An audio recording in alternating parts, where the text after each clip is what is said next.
তিনি আপনাকে প্রস্তাব দিচ্ছেন যে যখনই তুমি আমাকে ডাকবে আমি সাথে সাথে তার জবাব দিব। আর এর বিনিময়ে তিনি আপনার নিকট একটা জিনিস চেয়েছেন, একটা অনুরোধ করেছেন, ফালিয়াস্তাজিবু লি। কাজেই তাদের কমপক্ষে আমার ডাকে সাড়া দেওয়ার চেষ্টা করা উচিত।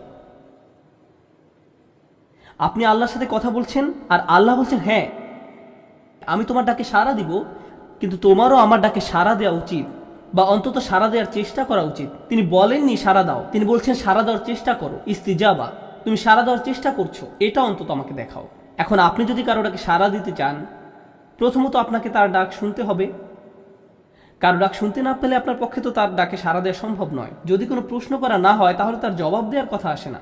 সুতরাং আল্লাহ যেহেতু আপনাকে সাড়া দিতে বলেছেন, তার মানে তিনি আপনাকে প্রথমে তার কথা শুনতে বলছেন। কিন্তু কিভাবে আপনি আল্লাহর কথা শুনবেন? আর সেটা হলো আল কোরআন।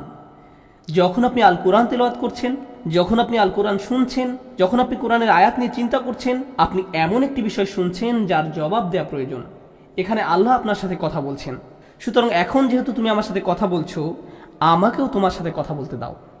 তুমি চাও যে আমি তোমার ডাকে সাড়া দেই, তাহলে তোমারও উচিত আমার ডাকে সাড়া দেয়া। এই আলোচনা থেকে আমরা বুঝতে পারি কোরআন আসলে মূলত একজন প্রভু আর তার দাসদের মাঝে কথোপকথন। দোয়া হলো যখন আমরা আল্লাহর সাথে কথা বলি, আর কোরআন হলো যখন আল্লাহ আমাদের সাথে কথা বলেন। বিষয়টা খুবই চমৎকার। এভাবে একটি কথোপকথনের পূর্ণতা আসে। এক পক্ষ থেকে হলে তো হবে না, উভয় পক্ষ থেকে হতে হবে। আমাদেরকে আল্লাহর কথা শুনতে হবে, তাহলে আল্লাহ আমাদের ডাকে সাড়া দিবেন। ওয়ালিউমিনু বি, নিঃসংশয় বিশ্বাস করতে হবে। লাআল্লাহুম ইয়ারশুদুন। এখন আমরা আমাদের জীবনে ঠিক করার এক অত্যাবশ্যক উপাদান সম্পর্কে শিখছি। কিভাবে আমি আমার জীবন ঠিক করব, আপনি কিভাবে আপনার জীবন ঠিক করবেন? উত্তর হলো আল্লাহর সাথে সত্যিকার অর্থে কথোপকথনে মিলিত হওয়ার মাধ্যমে। আমি তার সাথে কথা বলবো, তিনিও আমার সাথে কথা বলবেন।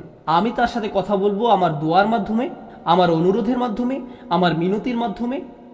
আমি তার সাথে কথা বলবো আমার দোয়ার মাধ্যমে, তার নিকট আমার অপরাধগুলো স্বীকার করার মাধ্যমে, আমার দুর্বলতার স্বীকার করার মাধ্যমে, সামনে কিভাবে আমি আরো ভালো করব তা উল্লেখ করার মাধ্যমে। আমি আশাবাদী যে যখন আমি তার সাথে সাক্ষাৎ লাভ করব, এবং আমি আরো আশাবাদী যে তিনি আমার পাপগুলো ক্ষমা করে দিবেন। এর সবগুলোই তার সাথে আমার আলাপ। আর যখন তিনি আমার সাথে কথা বলেন, প্রসঙ্গত তিনি শুধু আপনাকে উপদেশ দান করেন না, তিনি আপনাকে আশাও দেখান। তিনি আপনাকে কৃতজ্ঞ হতে শেখান। তিনি আপনাকে সচেতন এবং সতর্ক করেন। তিনি আপনাকে আপনার চারপাশের মানুষ সম্পর্কে সচেতন করেন এবং কিভাবে তাদের সাথে আচরণ করতে হবে তা শেখান। তিনি বাস্তবতা সম্পর্কে আপনার চোখ খুলে দেন।